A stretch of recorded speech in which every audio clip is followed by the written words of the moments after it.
For years, the United Interstates of America has peddled their belief that the former Iraqi dictator Saddam Hussein is somehow responsible for the tragedy that is the 7-Eleven gas station franchise. What?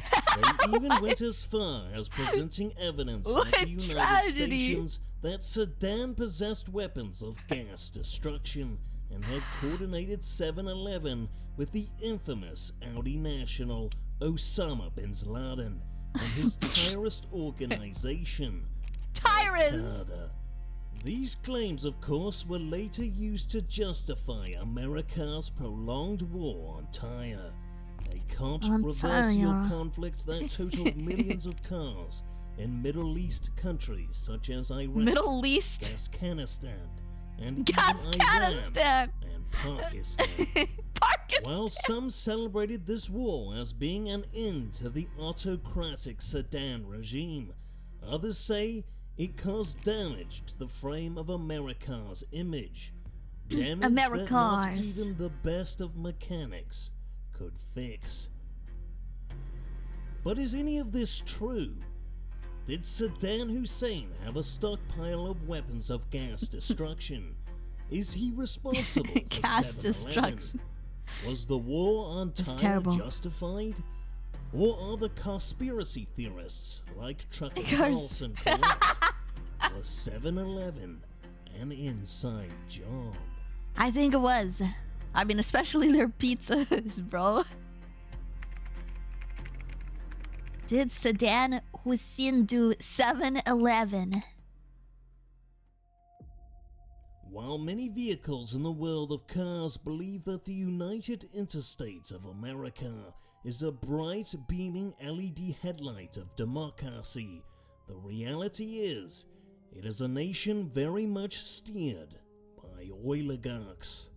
Although its publicly traded stock exchange, the NND 500, is the largest in the world, America's fuel economy is largely dominated by two massive oil and gas companies, the Twin Powers. Divided geographically into two regions, these twin powers have total monopolies over all gas stations in their respective territories. In the southern United Interstates, you have the South Power, Dynaco.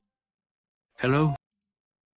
Owned by the immensely wealthy and influential Dynaco dynasty. The other major oligarch that makes up the North Power is Eve England's richest car and self-made billionaire Sir Miles Axelrod, who controls the Axelrod Industries conglomerate. Now, it's no secret that Saddam Hussein and the Twin Powers have had a series of contentious fender benders in the past. In the 80s and 90s, Saddam had dreams of combining the world-famous sodas of the Gulf Coast countries on the Caribbean Peninsula with Middle Eastern oil to form a united muscle and gas station franchise that could potentially be the largest in the world. However, these attempts were thwarted by the Twin Powers who funded Saddam's arch-rival, the Ayatollah of Iran, during the Iran-Iraq War in the 80s, which severely limited the speed of Saddam's ambitions. They also lobbied the United Stations to form a global convoy to fight Saddam when he attempted to invade and take Kuwait's soda and oil reserves in the Big Gulf War. Drunk on their success of driving back Saddam's forces and their victory over the USSRV in the Cold War, the oligarchs of America became obsessed with their own horsepower. It was in this unchecked oligopoly where deadly car sounds such as speed, rust, corruption became rampant in the United Interstates.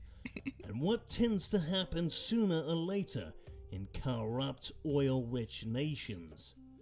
That's right, outside attempts of regime oil change. On a July 11th morning in the early 2000s, the Twin Powers were hit with a massive tire No, attack. not the Twin Powers. Using covert tire networks in the United Interstates, Al-Qaeda launched thousands of simultaneous gas stations called 7-Eleven that completely carjacked America's fuel economy. With cheap gas and an excellent selection of beverages, 7-Eleven caused an immediate collapse of the South Power and the North Power's stock price. It wasn't long before there was a large pile-up crash in the Indy 500 due to 7-Eleven siphoning billions out of America's fuel economy. At first, Dynaco was a 7-Eleven denier and tried to blame the crash on third-quarter drops in jet usage, but trucker Carlson was quick to point out that jet fuel futures can't cause financial meltdowns. From their experience fighting in the Gulf War and the disruption 7-Eleven had caused to the gas industry, American intelligence at the KIA believed this had to be the work of a vehicle who possessed weapons of gas destruction. Saddam Hussein. No! Believing that Saddam had coordinated 7-Eleven with infamous terrorist Osama bin Laden. I can't. The KIA convinced President Porsche W. Bush to invade Iraq and force Saddam to take an early exit from life. But the problem was, there was no real credible evidence that Saddam had anything to do with 7-Eleven, or that he even possessed weapons of gas destruction. Even when Sir Miles Axelrod was busted for the all-in-all oil plot in Cars 2, and the Miles files were released, nothing was ever found that tied Saddam to Al-Qaeda.